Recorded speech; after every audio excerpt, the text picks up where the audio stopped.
secrétaire général national de la CONEPSI, porte-parole de la COSEFSI. Alors, vous êtes le nouveau porte-parole de la COGEPSI. Quelles sont vos perspectives à la tête de cette organisation qui s'annonce, je peux dire, aux veilles de la... Je voudrais vous remercier. Les perspectives sont les résultantes d'une année déjà écoulée, voilà, d'un combat mené pendant toute une année. Nous avons tout à l'heure fait le bilan de notre lutte de l'année 2018-2019. Et au stade où nous sommes, les préoccupations que nous avons présentées au gouvernement restent sans suite. Nous entendons entreprendre des démarches pour rétablir un peu le dialogue qui nous a permis d'accorder le sursis de 3 mois au gouvernement, dans lequel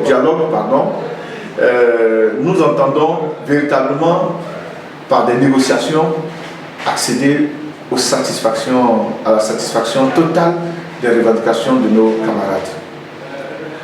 Cela dit, si nous n'arrivons pas par le moyen du dialogue à atteindre les objectifs visés par le combat, nous allons poursuivre la lutte.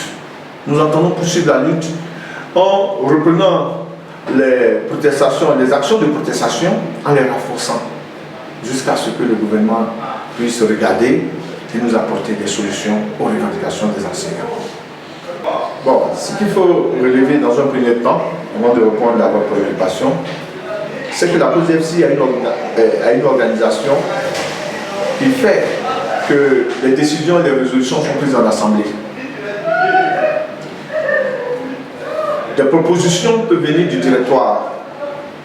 Et c'est lorsque les résolutions sont prises que le porte-parole que je suis m'attelle à faire aboutir les résolutions. C'est ces résolutions. Alors, pour parler de stratégie, nous sommes encore au laboratoire. Nous sommes, je peux le dire, nous sommes encore au laboratoire, nous venons de recevoir les charges du porte-parole sortant. Nous sommes encore au laboratoire, mais vous savez que les actions sont les mêmes, des actions de protestation. Nous allons toujours continuer des arrêts de travail, qui sont des actions légales. Nous allons renforcer par d'autres actions, telles les sit-ins,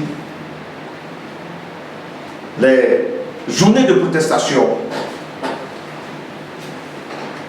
Nous irons voir des autorités également pour que, prenant en compte nos préoccupations, ces autorités-là puissent interpeller le gouvernement de Côte d'Ivoire dans sa façon de gérer nos revendications.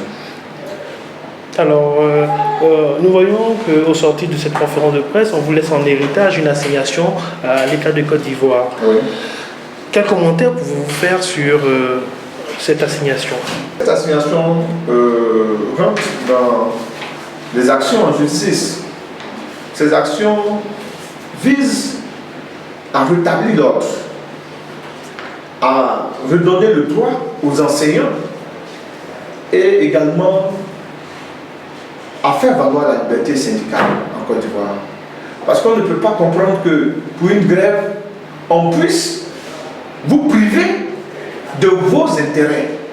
Je ne parle pas du salaire. Nous savons que lorsque vous êtes en grève, on vous retire un montant correspondant à un montant proportionnel au temps d'absence au lieu du travail. Mais jusqu'à aller jusqu'à geler le compte d'épargne, je ne parle même pas du compte chèque. Et encore que le compte chèque aussi n'est pas l'objet d'un gel en pareille circonstance. On dit que c'est un acte qui viole toutes les pratiques démocratiques. Pour un gouvernement, c'est grave. L'assignation en justice des partis impliqués n'a pas pour objet de se faire du sou, comme certains le pensent, parce que nous avons demandé à être dédommagés à hauteur de 100 millions. Non, ce n'est pas cela. Notre assignation ici vise à faire reconnaître à tous ces partis-là que ce qu'elles ont fait ne devrait pas se faire. Avant de finir, j'aimerais faire un appel au gouvernement, l'État de Côte d'Ivoire, qu'il puisse regarder sereinement, oui, pendant ce temps de sursis que nous avons accordé, nos préoccupations pour apporter les réponses que les enseignants de Côte d'Ivoire attendent.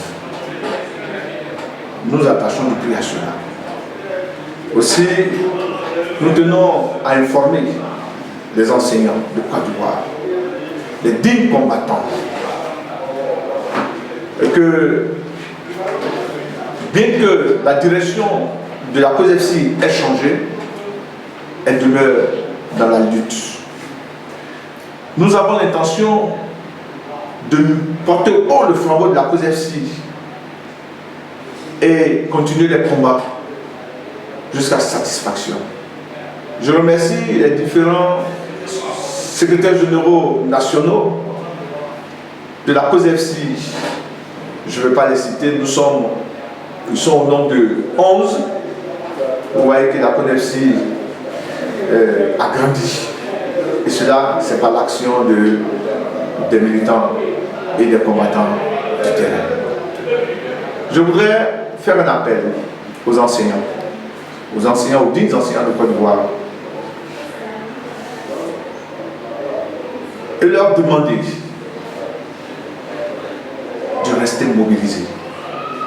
de rester mobilisés, et de ne pas perdre espoir en la COSEFSI. Parce que pour l'heure, il n'y a pas d'autre structure qui puisse porter nos revendications à l'autorité. La COSEFSI est restée intacte. Elle s'est au contraire bonifiée par l'arrivée des 11 structures. Et c'est avec toutes les structures en ordre de bataille que nous irons arracher les solutions à nos différentes revendications. Je voudrais vous remercier. Merci beaucoup.